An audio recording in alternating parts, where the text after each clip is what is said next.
Sir this युद्ध has taken a completely different turn. युद्ध ने एक अलग टर्न ले लिया है और एक खतरनाक टर्न ले लिया है। क्योंकि देखिए, एक क्वेश्चन क्या थी, कल मैंने आपको बताया था आखिर इसराइल युद्ध में कूद क्यों नहीं रहा। इसराइल ने आज कहा, बोला मेरे पास कई सौ जहाज हैं जिनका इंजन स्टार्ट है, and at one go they can go and bomb Iran. सारे KC-135 को बुलाया गया, बट रैप्टर्स को यूरोप मूव किया गया है। F-22 रैप्टर्स को यूरोप मूव किया गया। ये क्यों है आपको बताऊंगा। तो उनको बोला कि भाई we are ready. Israel Katz कह रहे we can bomb Iran for days, weeks and months on our own. Netanyahu कह रहे this war is for yet to be over. और जनरल जमीर कह रहे लड़ाई तो अभी शुरू हुई, भी मल्टी फ्रंट लड़ाई होनी है। इजराइल ने एक सिक्योरिटी प्रोटोकॉल किया that jets are in the air right now, we don't know where they are, they can just go and bomb Iran. और इजराइल के दिमाग में क्या है, इजराइल के दिमाग में ईरान का क्रिटिकल इंफ्रास्ट्रक्चर खत्म कर दो, तेल का खेल खत्म कर दो और उसके साथ रेजिम की कमर तोड़ दो। मुझे लगता है ट्रंप के साथ कुछ बात हुई है, क्योंकि नेतन्याहू की ट्रंप के साथ बात हुई है और उसमें ये चीज ट्रंप नेतन्याहू ने समझा कि देखो सर, अगर इनका तेल रहेगा ये जिंदा रहेंगे, तेल नहीं रहेगा इनको पालेगा कौन, नोबडी लाइक्स देम। ये बात हुई है। तो अब जब ये होगा, देखिए प्रॉब्लम क्या, प्रॉब्लम है तैयब अर्दोगन फ्रंट खोल रहा है इजराइल के अगेंस्ट। ईरान वीक हो रहा है, खलीफा की जगह खाली है, he wants to go and take the position. Fidan Hakan को यूज कर रहा और सारे मलेशियाज को यूज कर रहा। मलेशिया कौन कौन है, हिजबुल्ला, बचे कुछ हिजबुल्ला पे थोड़ा हैंडल रख रहा है। हिजबुल्ला पे जब बीबी के सेक्शन में आऊंगा तो हिजबुल्ला की बात करूंगा, हिजबुल्ला पे थोड़ा हैंडल रखना। जो शिया मलेशिया ईरान में है, उस पे कुर्दों की भी नजर है, उस पे कानी की भी नजर है, कुर्द फोर्स वाला कानी, और उस पे तैयब अर्दोगन की भी नजर है। आपका इस्लामिक जिहाद पैलेस्तीन में, उस पे नजर है। जॉर्डन में छोटे मोटे मलेशिया है, उन पे नजर है। Still a formidable force. और सबसे बड़ा एसेट आपका है अबू अल जुलानी, यानी कि अल शहारा, आतंकवादी नसूर, जिसका ट्रंप कह रहा था कल मैं सैंक्शन हटाऊंगा, वो अमेरिकन हिपोक्रेसी है, you can't do much about it. But ये है, अगर इजराइल एंगेज होगा, मैंने आपको कल कहा था अगर इजराइल एंगेज होगा तो there is a very strong chance al Julani और Shia militia from Iraq might open the front. पहले शिया मलेशिया, फिर अल जुलानी, इवन अगर हुआ तैयब अर्दोगन डायरेक्टली, और अगर इजराइल वीक हुआ दिखा तो इजिप्ट से फ्रंट खुलवा सकते हैं।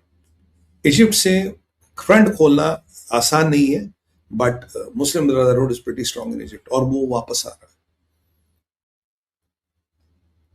You know that leader Mohammed रेसा, वो थोड़ा सक्रिय इजिप्ट में होने लगा, मैं उसको ट्रैक कर रहा हूं।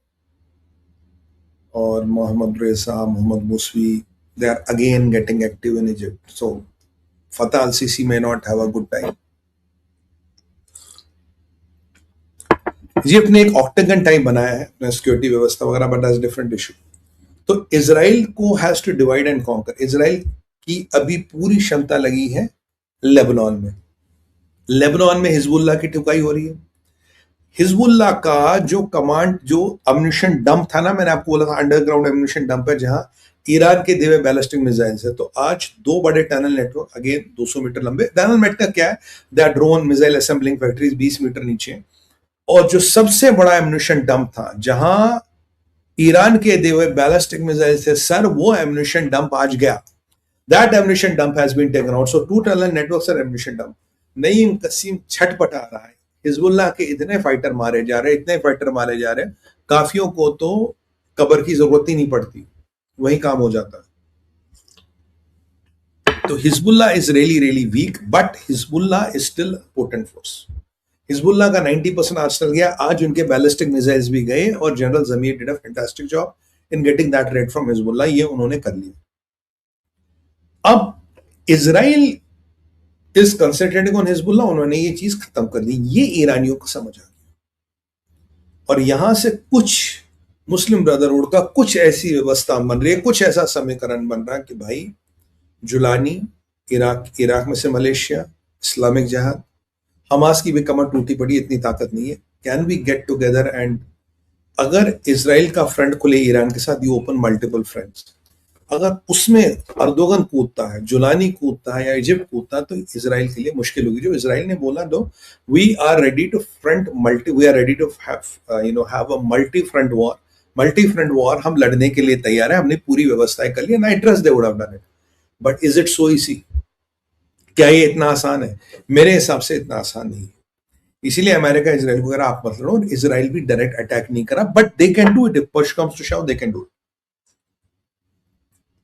और अब ये जो बैकग्राउंड बोल रहा हूं इसलिए बता रहा था आपके, आपको समझा सकूं बैक एंड की। अब कहानी क्या हुई? कहानी में आ गया ट्विस्ट।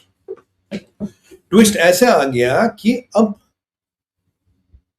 ईरान ने फॉर्मली नोटिस निकाला, फॉर्मली नोटिस कि अगर हमारे इंफ्रा पे हमला हुआ, विल अटैक इसराइल। तो इसराइल नेक्स्ट, कि अगर हमारे इंफ्रा पे अटैक हो, विल अटैक इसराइल। अब ईरान एक चीज समझ गया, हिजबुल्लाह को इसराइल ने खत्म कर दिया, हमारा एमओयू गया तेल लेने, सीज फायर है नहीं, एक मारते वो 50 मार जाते हैं, इसराइल का मॉडल है। अगर हमने इसराइल को एंगेज नहीं किया तो बचा कुछ है, हिजबुल्लाह नहीं बचा पाएंगे, वो वैसे भी नहीं बचा पाएंगे। देन अगर जुलानी को लेके या शिया मलेशियास को लेके या तैयब अर्दोगन और लेटर ऑन में इजिप्ट को लेके कोई भी प्रोग्राम है, वो अभी करना पड़ेगा। तो उसके लिए इसराइल को एंगेज करना पड़ेगा। अब इसराइल तो आ नहीं रहा सामने, तो इन्होंने कहा कि जी अगर आपने हमारा इंफ्रा उड़ाया तो हम आपके इसराइल को इन्वॉल्व कर देंगे। याद कीजिए कल शिराज में बमबारी हुई थी। जब शिराज में बमबारी हुई थी, मैंने कहा पेट्रोकेमिकल कॉम्प्लेक्स है शिराज में जिनको धड़ाम कर दिया गया। अब रेजिम की कमर टूटी पड़ी। हाँ, रेजिम ने 60 मिलियन बैरल तेल बेचा है, जिससे मोटा मोटा 4-5 बिलियन आ जाएगा। 4-5 कतरे हो, 10-12 बिलियन इनके पास पड़ा है। 10-12 बिलियन 2 महीने चलेगा, इससे ज्यादा तो चलेगा नहीं। और पेजिस्किन उससे पहले जाएगा, उससे पहले चलेगा, that is something to be seen. मैंने आपको शुरू से कहा था, मैंने आपको बहुत करीब लास्ट वॉर मिडनाइट हैमर के टाइम में कहा था, मैंने कहा Israel will never take out Pezeshkian. कहा था नहीं कहा था? आई कैटेगोरिकली माइंड में, Israel will never take out Pezeshkian. गिलाबा आपको जा सकता है, अराची जा सकता है, पेजिस्किन को हाथ नहीं लगाएंगे। और कहीं ना कहीं मेरा असेसमेंट नहीं था, Israel never try to take out Pezeshkian because Pezeshkian can still be used in the bigger scheme of things. अगर अब इसराइल पे अटैक होता तो ये वॉर बढ़ा के भी इसराइल ठोकेगा, इसराइल तबियत से ठोकेगा। और इसराइल का काम क्या है? डीपीटी, ढूंढो पकड़ो ठोको। Israel will go about those targeted strikes, targeted people. Israel का काम नहीं है यहाँ बॉम्ब करो, अमेरिका कर रहा, तबियत से कर रहा, बट इसराइल का मतलब होगा गिलाबा, अराची, वो और जो भी टारगेट पे है उनको ढूंढ ढूंढ के निपटाना। और ये काम इसराइल से बेहतर कोई नहीं करता। बट अनफॉर्चुनेटली अब की बार इसराइल के पास एक विंडो है before you will get Jolani और दो शिया मलेशिया एक्टिवेटेड। और जुलानी के एक्टिवेट होने का मुझे पूरा पूरा चांस दिख रहा है, क्योंकि जुलानी के यहाँ मैक्रोन गया था बिजनेस करने, मैक्रोन साहब की वाट लग गई। मैक्रोन साहब की वाट लग गई तो जुलानी आज कह रहा मेरी गलती थोड़ी ना, ये तो आईसिस के लोग थे, मैंने पकड़ लिया, आईसिस के लोग थे। अब यह है ना, कोई भी करेगा तो भरेगा कल्लू मामा। बोले आईसिस के लोग थे, हमने पकड़ लिया साहब, आईसिस ने करा तुम पे अटैक, आईसिस ने अटैक किया था। तू क्या गाजर काट रहा था? तू गाजर काट रहा था क्या? तू गाजर का हलवा तल रहा था क्या? आईसिस को कैसे अटैक करने दिया? वो तो माकरोन साहब हमारे बच गए, उनके नीले चश्मे ने बचा लिया, वरना मित्र है हमारे, बड़ा दुख होता हमें। तो अब क्या करें, समझ नहीं आता इन लोगों को। अब यहां पे इसराइल को अगर एंगेज किया गया तो परिस्थिति, तो Israel has a window, they have to go and settle the score very very fast and they might have to carry this war for long. इसीलिए इसराइल ने कहा दिनों, हफ्तों, महीनों या सालों जितना भी युद्ध हमें करना होगा करेगा। क्योंकि इसराइल अब एक चीज बिल्कुल खुल के क्लियर कर रहा, ट्रम्प का ऑब्जेक्टिव अलग है, मेरा ऑब्जेक्टिव अलग है। ट्रम्प को इस लड़ाई से कुछ और चाहिए, मुझे और चाहिए। ट्रम्प के लिए cease fire, no cease fire, MOU, ठीक है यार, मेरा तो एग्जिस्टेंशियल क्राइसिस है ना, तो मैं अपने एग्जिस्टेंशियल क्राइसिस के हिसाब से लड़ूंगा। I am not bothered, I am not think what Trump wants and what Trump believes in a way, they not say that but that's what they mean. क्योंकि ये स्टेटमेंट तीनों से है, नेतन्याहू से है, इजराइल कट से आया और जनरल जमीर से है। अगर ये तीनों एक ही स्टेटमेंट दे रहे तो इसका मतलब एक कंपोजिट मैसेजिंग में आता है कि भाई इजराइल को चाहिए क्या। So that part is clear, but will Iran attack Israel? ये आइडिया तैयब अर्दोगन का बॉस, ये आइडिया तैयब अर्दोगन का है। ईरानियों में इतना दिमागी नहीं है, इजराइल से उनकी ठक होती है, इसीलिए वो इजराइल को अटैक नहीं करते। बट तैयब अर्दोगन ने कहा इजराइल को यूज करो, इजराइल का फोर्स डिवाइड करो, तब हम यहूदियों को खत्म कर सकते हैं। क्योंकि कोई भी खमेनी के फ्यूनरल में वो कह रहा था इजराइल को खत्म करना, ट्रंप को नेतन्याहू का काम तमाम करना है, ये हर कोई कह रहे थे, पर इजराइल को खत्म करने की हसरत अभी भी नहीं गई। मैं फिदान खान पे आऊंगा तब आपको और कुछ और लेटेस्ट डेवलपमेंट्स बोलूंगा, उसकी अब नए पैंतरे क्या है, तो ये समझिए। तो ये थोड़ा पेचीदा मोड़ है। अब मुझे पता नहीं इसराइल की कितनी तैयारी, I don't, they very smart, they can do it, but can Israel do it alone? और यहाँ यूके से, यहाँ फ्रांस से, या जर्मनी से, या कोई भी हो, कोई ना कोई जाके इसराइलियों के अगेंस्ट है, against Israel. I have no reason, and I salute prime minister Modi, I salute Prime Minister Modi for saying we stand with the people of Israel now and hereafter. एक लाइन मोदी जी ने बोल दी, पूरी जियो पॉलिटिक्स बदल दी। इसे कहते हैं visionary leader, इसे कहते हैं धुरंधर लीडर। और ये यूरोप वाले ऐसे भाग रहे हैं ना, जैसे मतलब आप वो कर रहे हो, सब मक्खियां भगाते हो ना फैन ऑन करके, वैसे भाग रहे हैं, भाग गया। जबकि हकीकत ये है, ईरान इसराइल से डरता है। But most dangerous man in the game is Tayyip Erdogan, याद रखिए, is the most dangerous man in the game. अभी खमेनी से ज्यादा खतरनाक है। खमेनी का एक जो था ना, खमेनी का एक बड़ा गेम प्लान, उसका मुस्लिम ब्रदरहुड का गेम प्लान के साथ मिलता था, और वो उसको बड़े सुचारित रूप से चला रहा था। उसका सालों वाला प्लान था, ही हैड टाइम। उससे 47 साल तक प्लान चला है ईरान ने, मुल्ला रशीद ने। खलीफा के पास टाइम नहीं है। खलीफा के पास उसकी कमर झुक गई है। खलीफा के पास कुछ साल बचे। Bilal Erdogan is no match to Tayyip Erdogan. उसे पता नाउ और नेवर, सो इसलिए खलीफा becomes more dangerous, he doesn't have time. So when you don't have time, you will go for drastic measures.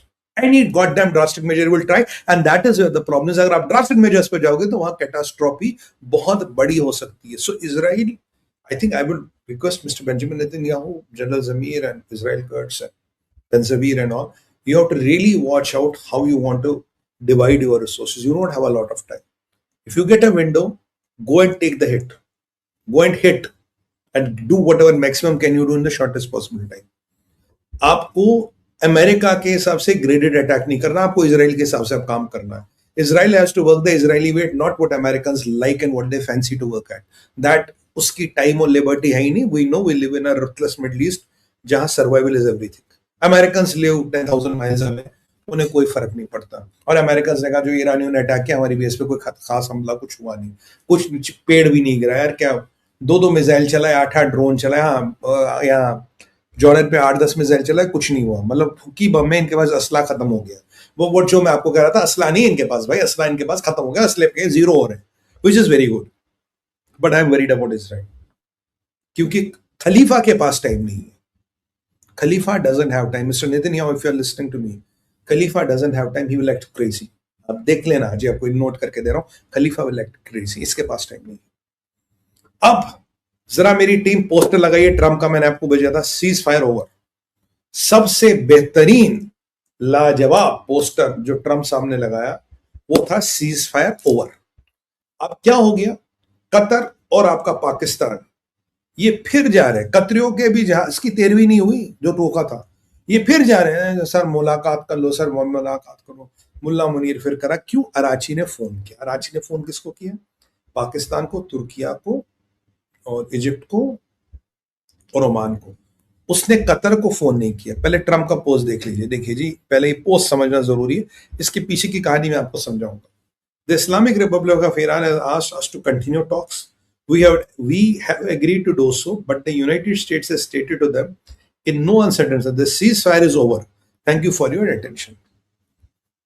अब इन्होंने फिर पाकिस्तान को और कतर को यूज करके फिर माया जाल बनाया. जबकि कतरियों को तो हटा दीजिए, सबने पढ़ लिया होगा. जबकि कतरियों को अराची ने फोन भी नहीं किया, वो फिर गए. क्यों गए? मुस्लिम ब्रदरहुड, पापा तो वो है भाई. पापा के कहने पे जाओगे ना, दद्दू ने कह दिया, क्या करोगे? मुस्लिम ब्रदरहुड के तुम फाइनेंस मैनेजर हो, यू डोंट हैव ऑप्शन. जो वो कहेगा आपको करना पड़ेगा. तो ये फिर गए. इन्होंने कहा जी बातचीत कर लो. तो ट्रम्प ने कहा ठीक है, बातचीत करेंगे. What were they expecting? Cease fire हो गया, फिर कहानी शुरू हो गई. नहीं, ट्रम्प ने कहा कोई सीज फायर नहीं होगा भाई, there is no cease fire.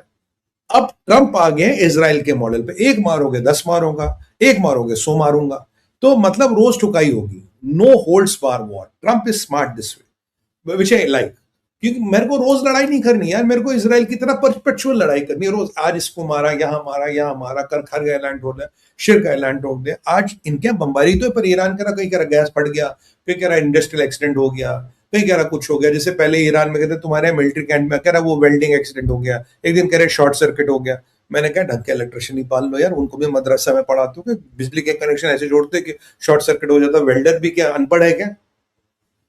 Basically American आके इनको छेड़ते, ठोकते, कहते हमने ठोका नहीं। अरे घूम के आ जरा, दो चार जगह ठोक के आई हो इनको। इनके दिमाग में अमेरिका डर बिठाना चाहते, इजरायलियों ने सिखाया। कहता अगर दुश्मन को काबू करना बॉस, उसके दिमाग में डर बिठाओ, जैसे हमने पाकिस्तानियों के दिमाग में डर बिठा रखा। जयपुर जोधपुर में आप 12 जेट इंजन शुरू करिए, पाकिस्तान में ब्लैकआउट हो जाता, ठक हो जाती पाकिस्तान की। आगे आगे आगे आगे आगे आगे आगे आगे वो मारेंगे। वही डर बिठाना है आपको दुश्मनों के जहनों में। ये नई पॉलिसी, जाओ जब मर्जी ठोको, निकलो कंपनी बाग में ठोकाओ 10-20 को, वापस आ जाओ। That is what Israel America is doing, smart strategy. पहले America will go will do the assault, go the Middle East way, go the Israel way, एक का 10, जब मर्जी जहां मर्जी कभी भी कहीं भी।